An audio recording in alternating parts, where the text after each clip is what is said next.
నమస్తే. మన గాంధీగిరి వార్తలకు స్వాగతం. రామగుండం పారిశ్రామిక ప్రాంత రౌండప్. ఈరోజు గాంధీగిరి అందిస్తున్న ప్రత్యేక వార్తలు చదువుతున్నది దయానంద్ గాంధీ. వార్తల్లోని ముఖ్యాంశాలు. రామగుండం నియోజకవర్గంలో బట్టి పర్యటనకు సిద్ధమవుతున్న ఏర్పాట్లు, ఉప ముఖ్యమంత్రి ప్రకటన కోసం పలు పక్షాల విన్నపాలు, ప్రాణాలు తీసుకున్న కని యువకుడు వివరాలు. ఈ రోజు గాంధీగిరి వార్తలను సమర్పిస్తున్నది శ్రీకాంత్ కంటి దవాఖానా. కోల్బెల్ కు కంటిపాప, అన్ని వర్గాలకు వెలుగు కిరణం. డాక్టర్ శ్రీకాంత్ సారథ్యంలో వైద్య సేవల్లో శ్రీకాంత్ కంటి దవాఖానా. ఏప్రిల్ 15 నుండి ప్రతి గురువారం ఉచిత వైద్య నేత్ర శిబిరం. కంటి పొరకు ఆపరేషన్ 5,000 రూపాయలకే చేయబడును. లక్కం భిక్షపతి కార్యనిర్వహణలో శ్రీకాంత్ కంటి దవాఖానా, లక్ష్మీనగర్, గోదావరికని. Phone number 8074911632. రామగుండం నియోజకవర్గంలోకి రేపు రానున్న రాష్ట్ర ఉప ముఖ్యమంత్రి బట్టి విక్రమార్క పర్యటన కోసం ఏర్పాట్లు సిద్ధమవుతున్నాయి. ఈ ఏర్పాట్లను ఈరోజు జిల్లా అధికారులతో పాటుగా రామగుండం శాసనసభ్యుడు MS Raj Thakur, Ramagundam police commissioner M Srinivas, minimum wage board chairman Janak Prasad, RG one general manager Lalit Kumar, Peddapalli police DSP చేతన, ఇతర మున్సిపల్, సింగరేణి ఉన్నతాధికారులు, కాంగ్రెస్ పార్టీ నాయకులు పర్యవేక్షణ చేశారు. కాగా ఉప ముఖ్యమంత్రి బట్టి విక్రమార్కతో పాటుగా మంత్రులు దుద్దిల్ల శ్రీధర్ బాబు, పొన్నం ప్రభాకర్, పెద్దపల్లి ఎంపీ గడ్డం వంశీకృష్ణ తదితరులు రానుండగా బట్టి పర్యటన నేపథ్యంలో పలు కార్మిక యూనియన్లు పలు డిమాండ్లను ఈరోజు ఏకరువు పెట్టారు. అయితే రామగుండం నగరపాలక పరిధిలో సుమారు 200 కోట్ల రూపాయలతో చేపట్టిన అభివృద్ధి పనులకు ఆయన శంకుస్థాపన కార్యక్రమాన్ని నిర్వహిస్తారు. గోదావరికన్ చౌరస్తాలో ఈ శంకుస్థాపన కార్యక్రమం జరగనుండగా రామగుండం జెన్కో ప్లాంటును బట్టి విక్రమార్క పరిశీలిస్తారు. మేడిపల్లి ఓసీపీ వద్ద సింగరేణి చేపట్టనున్న 500 మెగావాట్ల పంపుడ్ స్టోరేజ్ ప్లాంట్ స్థలాన్ని కూడా ఉప ముఖ్యమంత్రి పరిశీలించనున్నారు. సింగరేణికి సంబంధించిన స్కిల్ డెవలప్మెంట్ సెంటర్ను కూడా బట్టి ప్రారంభించనున్నారు.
కాగా మేడిపల్లి ఓపెన్ కాస్ట్ ప్రాజెక్టులో సింగరేణి యాజమాన్యం చేపట్టనున్న 500 మెగావాట్ల హైడ్రా థర్మల్ ప్రాజెక్టు ఏర్పాటు కోసం పరిశీలన చేయడానికి వస్తున్న డిప్యూటీ సీఎం బట్టి విక్రమార్క, మంత్రి శ్రీధర్ బాబుకు, రామగుండం ఎమ్మెల్యే మక్కాన్ సింగ్ రాజ్ ఠాకూర్కు మేడిపల్లి గ్రామ ప్రజల తరఫున స్వాగతం పలుకుతున్నామని రామగుండం నగరపాలక 3వ డివిజన్ కార్పొరేటర్ కుమ్మరి శ్రీనివాస్ అన్నారు. మేడిపల్లి గ్రామంలో ఎస్సీ కాలంలో ఏర్పాటు చేసిన సమావేశంలో కుమ్మరి ఈ రోజు మాట్లాడారు.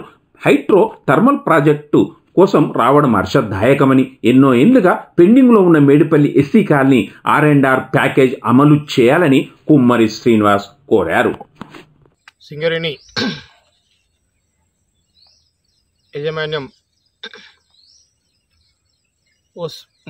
మూసివేయబడిన OC4 ప్రాజెక్టులో 500 మెగావాట్ల హైడ్రా థర్మల్ ప్రాజెక్టు ఏర్పాటు చేయబోతున్న సందర్భంగా పరిశీలన కోసం వస్తున్న డిప్యూటీ సీఎం బట్టి విక్రమార్క గారికి, రాష్ట్ర మంత్రివర్యులు దుద్దిల శ్రీధరబాబు గారికి, రామగుండం ఎమ్మెల్యే మక్కన్ సింగ్ గారికి మేడిపల్లి గ్రామ ప్రజల తరపున స్వాగతం సుస్వాగతం తెలియజేస్తూ,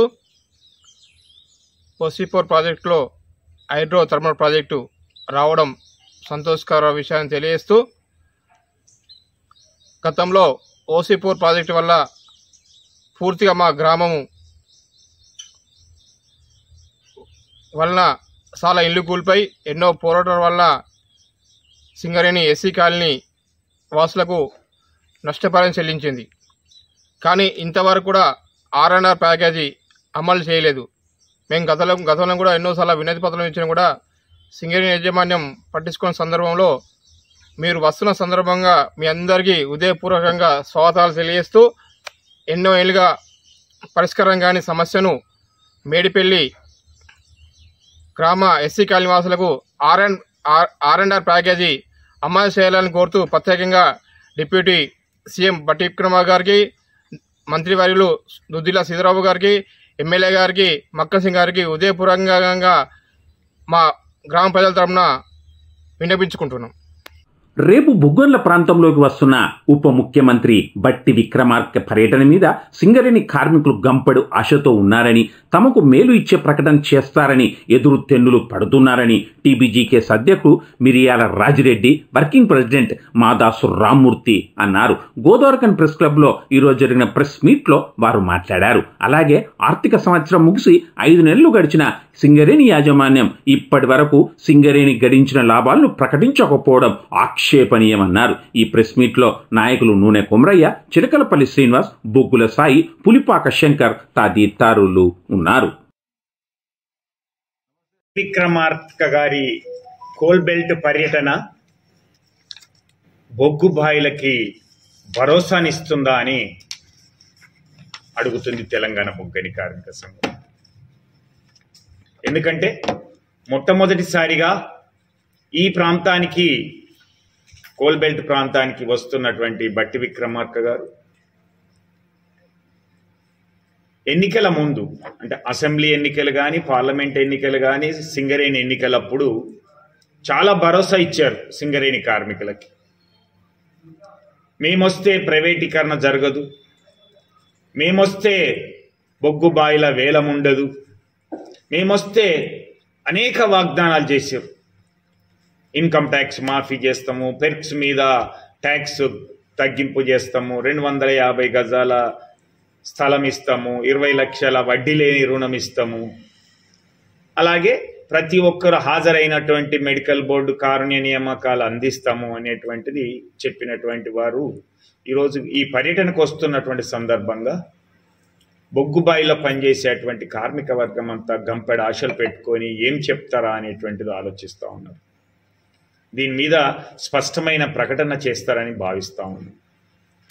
రెండవది, ఈరోజు ఆర్థిక సంవత్సరం ముగిసి 5 నెలలు కావస్తుంది. ఇప్పటి వరకు మరి లాభాలని ప్రకటించినటువంటి సందర్భం లేదు. వాస్తవ లాభాలు ఎంత వచ్చినాయి, లాభాల మీద వాటా అనేది ప్రభుత్వం ప్రకటన చేస్తుంది, కానీ యాజమాన్యం ఇప్పటి వరకు ఎంత లాభాలు వచ్చినాయి అనేటువంటి, పోయిన సంవత్సరం 2222 కోట్ల రూపాయలు 67 మిలియన్ టన్నుల ఉత్పత్తి చేస్తేనే వచ్చింది. ఇప్పుడు 70 మిలియన్ టన్నుల ఉత్పత్తిని సాధించడం కాబట్టి దాదాపుగా 4,000 కోట్లకు పైగా లాభాలు వస్తాయని అధికారులు చెప్తున్నటువంటిది కానీ కార్మికులు కూడా అంచనా వేస్తున్నటువంటిది. మరి ఈ సందర్భంలో యాజమాన్యం ఎందుకు ఇప్పటి వరకు ప్రకటన చేయట్లేదు అనేటువంటిది కార్మికుల్లో ఒక సందేహాన్ని నెలకొల్పుతున్నటువంటిది. అంటే ఈ సందర్భంగా డిప్యూటీ సీఎం గారు ఇక్కడికి వస్తున్నటువంటి సందర్భంగా కనీసం లాభాల వాటను ప్రకటించక ముందు కనీసం లాభాలేంటి, నికర లాభాలేంటి, పన్నులకు ముందు లాభం ఎంత, పన్నుల తర్వాత లాభం ఎంత అని చెప్పినట్లయితే త్వరలోనే ముఖ్యమంత్రి గారు నిర్ణయం తీసుకొని ప్రకటించేటువంటి అవకాశం ఉంటుంది. అది ఇప్పుడు స్కూల్ పిల్లలకు కానీ లేదా దసరా పండుగకి కానీ ఉపయోగపడే విధంగా ఉంటుంది అనేటువంటిది భావిస్తా ఉన్నాం. ఎందుకంటే తెలంగాణ బొగ్గని కార్మిక సంఘం గెలిచిన తర్వాత 16% ఉన్నటువంటి తెలంగాణ వచ్చే వరకు 18% పెంచుకున్నాం. తెలంగాణ వచ్చిన తర్వాత ముఖ్యమంత్రి కేసీఆర్ గారు వచ్చిన తర్వాత సింగరేణి కార్మికులకి అనేక భరోసా ఇచ్చి 18% ఉన్నదాన్ని మొన్న 2023 వరకు 32% పెంచుకోవడం జరిగింది. ఇది సింగరేణి చరిత్రలో ఒక సువర్ణ అక్షరాలతో లిఖించబడినటువంటి లాభాల వాటలో పెరుగుదల, ఒక్కొక్క కార్మికునికి 1,50,000 వరకు యావరేజ్లో వచ్చేటట్టుగా ఏర్పాటు చేసింది. కాబట్టి ఇప్పుడు లాభాలు వచ్చినట్లయితే, పెద్ద ఎత్తున వచ్చినట్లయితే దాదాపుగా ప్రతి కార్మికుని కూడా 2 లక్షలకు పైగా వచ్చేటువంటి అవకాశం ఉన్నది అనేటువంటిది భావిస్తున్నటువంటి తరుణంలో బట్టి విక్రమార్క గారి పర్యటన లాభాల వాటను ప్రకటిస్తుందని, ఎంత వచ్చింది చెప్తారనేటువంటిది భావిస్తాం. సమస్యలను తక్షణమే పరిష్కరించాలని డిమాండ్ చేస్తూ వాళ్ళ తెలంగాణ బొగ్గని కార్మిక సంఘం సెప్టెంబర్ 2 నుంచి దశల వారీగా పోరాటాలు చేయాలని భూపాల్పల్లిలో జరిగిన టీబీజీకేఎస్ కేంద్ర కార్యవర్గ సమావేశం నిర్ణయించింది. ఇవాళ లాభాల వాటను తక్షణమే ప్రకటించి 35% ప్రతి కార్మికుడికి చెల్లించాలని ఈ సందర్భంగా టీబీజీకేఎస్ రాష్ట్ర ప్రభుత్వాన్ని, సింగరేణి యాజమాన్యాన్ని డిమాండ్ చేస్తూ ఉన్నది. మార్చి 31కే లెక్కలైపోయి ఎన్ని పైసలు వస్తున్నాయో రమారమిత రావచ్చని కూడా ఊహాగానాలు చెప్పినటువంటి యాజమాన్యం ఇప్పటికి కూడా స్పష్టంగా లాభాలను ప్రకటిస్తలేదు. వాటాలను ఇవ్వాల్సినటువంటి ముఖ్యమంత్రి ఇవాళ ఆయన రాజకీయ కామెంట్ల మీద ఉన్నంత శ్రద్ధ వాళ్ళ సింగరేణి కార్మికుల మీద వీళ్ళు ఎవరికి లేదు.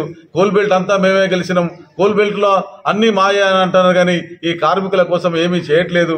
వాళ్ళ కొత్త గనులు ఇప్పించాల్సిన బాధ్యత, కొత్త గనులు ఉంటేనే ఇవాళ సింగరేణి కార్మికులకు ఉపాధి దొరుకుతుంది, తెలంగాణ ప్రజలకు ఉపాధి దొరుకుతుంది.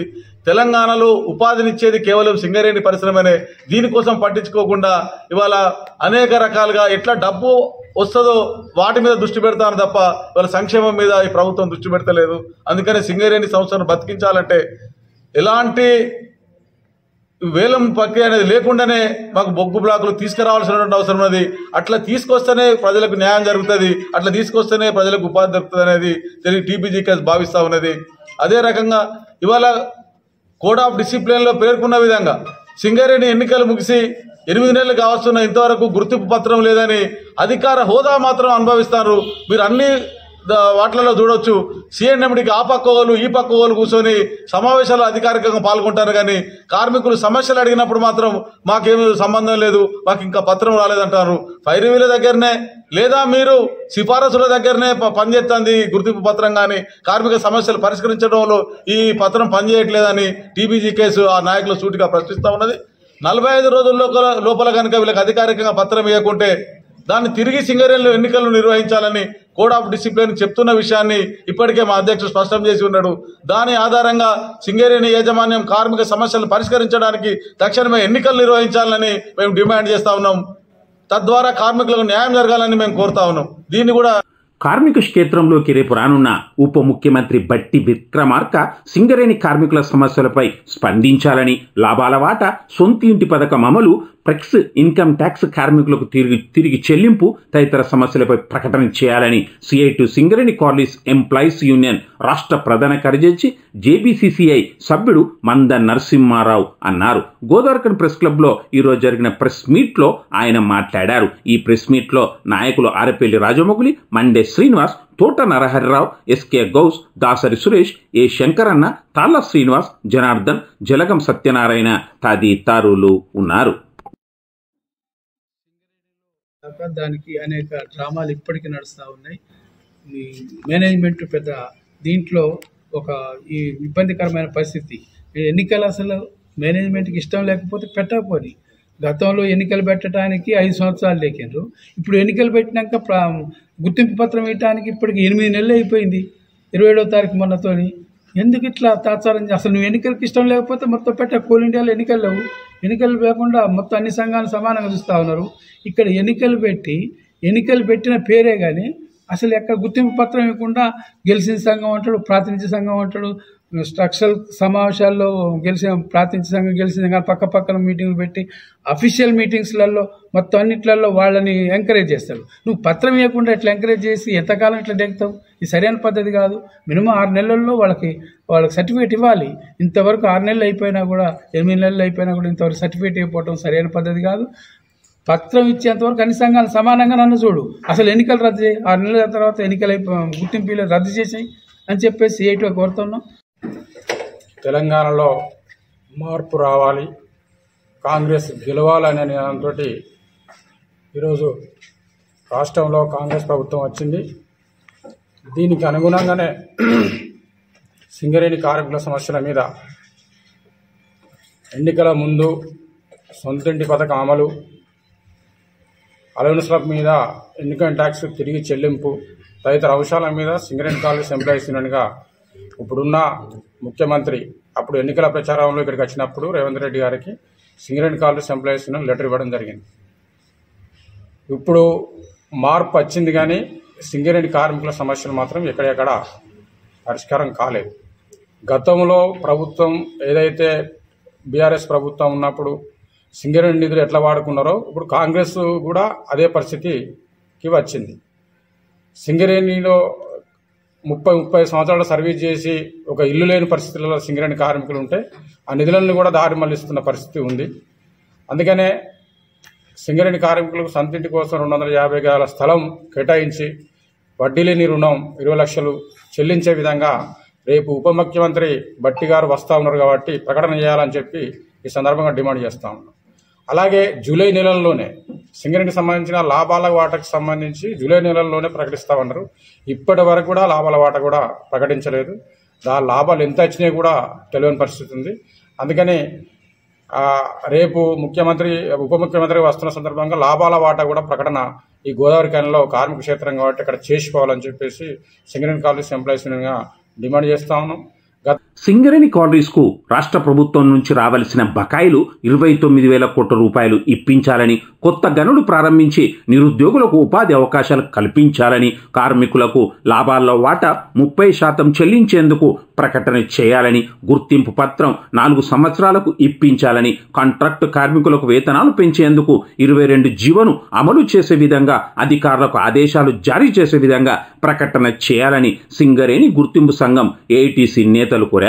రేపు గోదావరిఖని పర్యటనకు వస్తున్న రాష్ట్ర ఉప ముఖ్యమంత్రి బట్టి విక్రమార్కను ఏఐటీసీ ముఖ్య కార్యకర్తల సమావేశంలో నాయకులు మడ్డి ఎల్లాగౌడ్, కవ్వంపల్లి స్వామి, ఆరెల్లి పోషం కోరారు. ఎలక్షన్ జరిగి 8 నెలలు కావస్తున్నాయి. వివిధ యూనియన్లు పనిగట్టుకొని ఏఐటీసీని బదనాం చేయడానికి ప్రయత్నం చేస్తున్నాయి. అంటే ఈ బదనాం చేయడానికి ప్రయత్నాలు ఇవాళ పుట్టినాయి కాదు, నిన్న పుట్టినాయి కాదు. చాలా రోజుల నుంచి ఏఐటీసీని టార్గెట్ చేసిన వాళ్ళంతా ఏమైందో కార్మికులకు అర్థమైంది. నిన్నగాక మొన్న ఒక జాతీయ యూనియన్ ఐఎన్టీసీ వాళ్ళు మీటింగ్ పెట్టి రాజభోగాలు అన్నారు.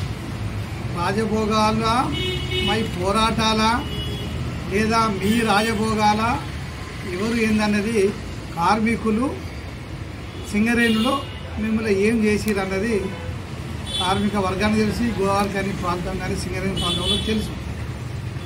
తాడిచెల్ల మైను మీరు ఎవరితో మాట్లాడి తెచ్చారు? ఆధారాలు చూస్తారా? సింగరేణిలో పెద్ద ఎత్తున మహాధర్నా కొత్తగూడెంలో పెట్టి తాడిచెర్ల మైన్ మనకు కావాలని చెప్పి కేసులు ఆయన అక్కడ పోలీసులతో దెబ్బలు తిన్నా మహాధర్నా చేసి రోసయ్య గారి ఆధ్వర్యంలో కాంగ్రెస్ ముఖ్యమంత్రి అప్పుడు ఏఐటీసీకి గుర్తింపు సంఘంగా లేకపోయినప్పటికీ సాధించుకున్న చరిత్ర ఏఐటీసీ. ఇలా శ్రావణపల్లి మైన్ అయితేంది, ఇలా ప్రైవేటీకరణకు వ్యతిరేకంగా మీరు ఏ పోరాటం చేసిరో చెప్పురి. సింగరేణిలో 15 సంవత్సరాలు కర్మరుగైన మీరు ఇలా కాంగ్రెస్ ప్రభుత్వం రాగానే ఇలా లేచి ప్రభుత్వం మాదని మీరు చెప్పుకుంటారు కాబట్టి యూనియన్ పరంగా రాండి, కొట్లాడదాం కలిసి. కానీ ప్రభుత్వం మాది, ముఖ్యమంత్రుల పేరు చెప్పి మంత్రుల పేర్లు చెప్పి వాళ్ళను బదనాం చేయడానికి ఇవాళ ఐఎన్టీసీ నాయకులు ప్రయత్నం చేస్తున్నారు. కార్మికులకు అందరూ తెలుసు, ఇవాళ రేపు అప్డేట్ అయిన కార్మికులు మనం ఎన్ని అబద్ధాలు ఆడినా ఏం చేసినా వాళ్ళే తెలుసుకుంటున్నారు. కాబట్టి మనం అందరం కలిసి పని చేద్దాం కామ్రేడ్స్, కలిసి కార్మికులకు న్యాయం చేద్దాం తప్ప ఇప్పుడు మా సామాన్య చెప్పినట్టుగా పత్రం మాకు అవసరమే లేదు. పత్రము మా 10 సంవత్సరాల పత్రం ఉన్నదా మాకు? 10 సంవత్సరాలలో ఎన్ని పోరాటాలు చేసినాం, గుర్తింపు సంఘం చేయని పోరాటాలు చేసినాం, ప్రభుత్వానికి వ్యతిరేకంగా పనిచేసినాం. గుర్తింపు పత్రం ఉందా అప్పుడు మాకు? ఇప్పుడు గుర్తింపు పత్రం మాకెందుకు? కార్మికులే మా బలం, కార్మికులే మా అండ. కార్మికుల కోసం ఏ త్యాగమైనా చేస్తాం, ఏ పోరాటమైనా చేస్తాం. కార్మికులకు ఎలక్షన్ ముందు ఏదైతే మేము మమ్మల్ని నమ్ముకొని ఓటేశారో వమ్ము చేయకుండా, తూచ తప్పకుండా, మాట తప్పకుండా ఖచ్చితంగా కార్మిక వర్గానికి ఏఐటీసీ బాసట ఉంటుంది, కార్మికులకు ఎర్ర జెండా అండ ఉంటుంది. ఖచ్చితంగా పనిచేస్తాం. రేపు అనగా శనివారం రోజున మన ఊరికి, మన పట్టణానికి వస్తున్నటువంటి గౌరవనీయులు ఉప ముఖ్యమంత్రి మల్లు భట్టి విక్రమార్క గారిని మేము కోరేది ఏమిటంటే, మీరు ఇక్కడికి వచ్చిన సందర్భంగా ఒక తీపి కబురు, ఒక శుభవార్త కార్మికులకు అందించాలని చెప్పి మనవి చేస్తున్నాం. కాబట్టి లాభాల వాటా ప్రకటించి దసరాకు ముందు ఈ లాభాల వాటా ఒక పెద్ద దసరాగా ఉండే విధంగా మీరు దయచేసి ప్రకటన చేసి ఇప్పించాలని చెప్పి ఏఐటీసీ పక్షాన విజ్ఞప్తి చేస్తున్నాం. ఇకపోతే ఎన్నికలు జరిగి, సింగరేణిలో గుర్తింపు సంఘం ఎన్నికలు జరిగి దాదాపు 8 నెలలు అయిపోయింది. గతంలో కూడా అధికార పార్టీ టీఆర్ఎస్ ఉన్నప్పటికీ, టీబీజీ కేసు గెలిచినప్పటికీ గుర్తింపు పత్రం రావడానికి 9 నెలలు పట్టింది. ఇప్పుడు కూడా దాదాపు అదే సమయం కావస్తున్నది. మేము చెప్పేది ఏమిటంటే, 4 సంవత్సరాల కాలం ఉండాలని చెప్పి అన్ని యూనియన్లు అనుకున్నప్పుడు ఈసారి కూడా తప్పనిసరిగా 4 సంవత్సరాల కాలంతో మాకు గుర్తింపు పత్రం ఇవ్వాలని చెప్పి మేము డిమాండ్ చేస్తున్నాం. అంటే వేరే యూనియన్ గెలిచినప్పుడు ఒకలాగా, మేము గెలిచినప్పుడు మరోలాగా అడ్డుపుల్ల వేసి 2 సంవత్సరాలు మాత్రమే ఇవ్వాలి, వీళ్లకు 4 సంవత్సరాలు ఇవ్వడానికి వీల్లేదు అనే పద్ధతిలో కొందరు కుట్రలు చేస్తున్న సంగతి తెలుసు. ఏదేమైనా కార్మిక వర్గం అత్యధిక ఓట్లు వేసి గుర్తింపు ఇచ్చారు. కాబట్టి కార్మిక వర్గ తీర్పుని, కార్మిక వర్గాన్ని లెక్క చేయనట్టు, కార్మిక వర్గం యొక్క తీర్పుని, కార్మిక వర్గాన్ని అవహేళన చేసినట్టు, అవమానించినట్టు ఇటు మేనేజ్మెంటు అటు ప్రభుత్వం ప్రయత్నిస్తున్నది. కాబట్టి ఆ తర్జన భర్జనలు మానేసి ఎన్ని సంవత్సరాలు ఇచ్చినా తీసుకోవడానికి మేము రెడీగా ఉన్నాం. కాబట్టి తప్పనిసరిగా ఆ పత్రం ఇవ్వడం వల్ల స్ట్రక్చర్ మీటింగులు జరుగుతాయి, జేసీసీ మీటింగులు జరుగుతాయి, సమస్యలు పరిష్కారం అవుతాయి. అయినప్పటికీ గుర్తింపు సంఘంగా మేము గెలిచిన తర్వాత తప్పనిసరిగా మేనేజ్మెంట్తో పోరాడుతున్నాం, అనేక సమస్యల మీద మేము కృషి చేస్తున్నాం. మీకు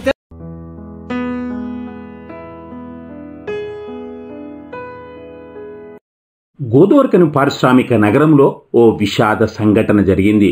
ఉద్యోగం కోసం చేస్తున్న ప్రయత్నాలు ఫలించకపోవడంతో మనస్తాపం చెందిన, కలత చెందిన ఓ యువకుడు గోదావరికని గంగానగర్లో బలవన మరణం పొందాడు, ప్రాణాలను తీసుకున్నాడు. రామగుండం నగరపాలక 8వ డివిజన్ కార్పొరేటర్ దాతు శ్రీనివాస్ ఏకైక కుమారుడు పవన్ తన ఇంట్లో ఎవరూ లేని సమయంలో నిన్న రాత్రి పైకప్పుకు బెడ్షీట్తో ఉరి వేసుకొని చనిపోయాడు. ఈ ఘటన స్థానికంగా విషాదాన్ని నింపింది. ఒక్కగానొక్క కొడుకు ప్రాణాలు తీసుకోవడం తట్టుకోలేక కార్పొరేటర్ దాతు శ్రీనివాస్ కుటుంబం కన్నీరు మున్నీరవుతున్నారు. 1 టౌన్ పోలీసులు కేసు నమోదు చేసుకున్నారు, దర్యాప్తు ప్రారంభించారు. ఇంతటితో గాంధీగిరి వార్తలు సమాప్తం. నమస్కారం.